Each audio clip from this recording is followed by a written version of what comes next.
Coat পেটিকোটে পরিণত হয়ে গেছে, জঘন্য, কুৎসিত, নোংরা।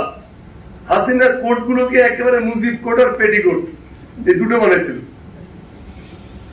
তো আপনার সাংবাদিকতার চিত্র এখান থেকে আপনার পেতে পারে যে কি বিভীষণময় পরিস্থিতি। আর এর মধ্যে আমাদের বললাম মালিকটা ছিল এইদিকে, সাংবাদিকদের মধ্যে একটা অংশ এইদিকে আরেকটা অংশ ওইদিকে।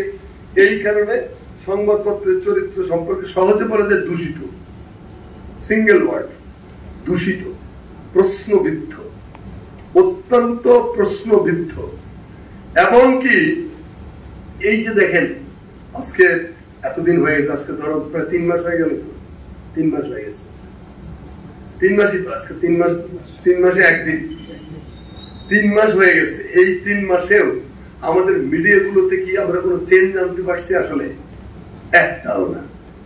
যাকেই পাঠানো হয় লঙ্কায় তিনি হয়ে যান রাবণ। আপনি কিভাবে চেঞ্জ করবেন? প্রতিষ্ঠানগুলোতে খুনের মামলার আসামিরা রয়ে গেছে, প্রতিষ্ঠানগুলোতে ধর্ষণ মামলার আসামিরা রয়ে গেছে, প্রতিষ্ঠানগুলোতে টাকা লুটেরা রয়ে গেছে, প্রতিষ্ঠানগুলোতে ইন্ডিয়ান দালাল গুলো রয়ে গেছে, ভারতীয় দালাল। পরিষ্কার ভাষা বলতে শিখতে হবে বাংলাদেশের মানুষকে। ভারত, আমরা চাই তোমার সাথে পিসফুল কো এক্সিস্টেন্স। তুমি তোমার বাড়িতে ভালো থাকো ভাই, আমাকে আমার বাড়িতে ভালো থাকতে পারো। আমাদের ভারতের জনগণের সঙ্গে কোনো বিরোধ নাই। ভারতের জনগণের মধ্যে অরুন্ধতী রায় আছে। আমি পাকিস্তানি আমার বলে আপনার প্রিয় লেখক কে? I love all over the world. Yes, I love Arundhati Roy. Why? Yes, she is the real friend of Muslim people.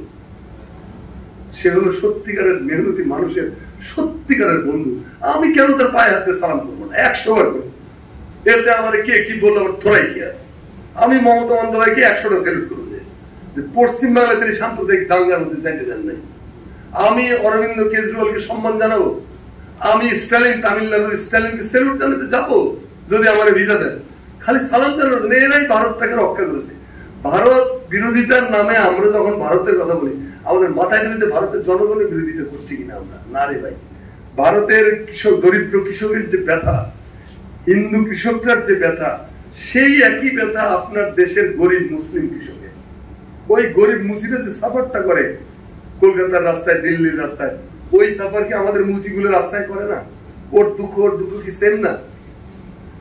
শোষক এবং শোষিত, পৃথিবী দুভাগে ভাগ। মানুষ হলো শোষিত জনগণ, আমরা হলো শোষিত মানুষ। শোষিত হিন্দু না মুসলিম না বৌদ্ধ খ্রিস্টান ইম্যাটেরিয়াল, শোষিতরা সব ভাই বোন, আপন ভাই বোন। আর শোষক, সে হিন্দু হোক আর মুসলমান হোক, সে হলো মানবতার দুশ্মন। তাকে উৎখাত করতে হবে, তাকে ধ্বংস করতে হবে, তাকে নির্মূল করতে হবে। এই অ্যাটিটিউডটা হওয়া উচিত। ভারতের জনগণ কিন্তু এই যে কালকে দেখলাম ঝাড়খণ্ডের যে হেমন্ত সোরেন, তিনি জিজ্ঞেস করছেন যে কোন ক্রাইটেরিয়াতে বাংলাদেশের এই পালিয়ে আসার ডিক্টেটর এই ফ্যাসিবাদ হাসিনাকে আশ্রয় দিলেন। ভারতের জনগণের কাছে মতামত নিয়েছিলেন। অর্থাৎ এটা হলো শাসকদের সাথে আমাদের দ্বন্দ্ব। এই দ্বন্দ্বটা কিন্তু জনগণের সঙ্গে না। ভারতের জনগণ কিন্তু আপনার এন্টি না। এখন বিজেপি বজরঙ্গ দল করে, RSS করে, এটা কত পার্সেন্ট? 2%, 3%, বাকি 10%, 20%, 80% ভারতের জনগণ তো অশোক, আকবর এবং গান্ধীর অনুসারী। আমরা তো অশোক, আকবর, গান্ধীর অনুসারী, ভারতকে সালাম জানাবই।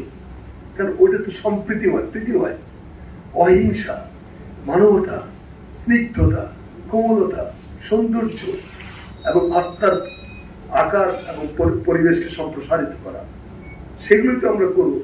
ওই জনগণের সাথে আমাদের কোনো বিরোধ নেই। কিন্তু আমাদের মিডিয়া হলো ক্ষমতাসীনদের সাথে, মানে ইয়ের ভাষায় বলে যে একটু ঘষাঘষি করে আর কি।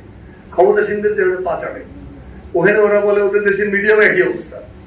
কিন্তু ওখানে তবু কলকাতা টিভি আছে, ওখানে তবুও বং নিউজ আছে, 2-4টা আছে।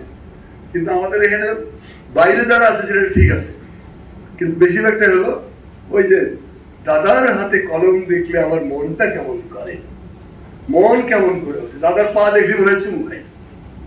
আরে দাদার পা, এটা কোন দাদা সেটা দেখবি না। অর্থাৎ আমি বলতে যাচ্ছি যে শাসকের সঙ্গে যে দ্বন্দ্ব, এটা হলো ভারতের যে ফ্যাসিবাদী শাসন ব্যবস্থা কায়েম আছে, যার ক্যাপিটাল হলো হিংস্র মুসলিম বিদ্বেষ, আর যে থ্রো করতেছে উগ্র হিন্দুত্ববাদ।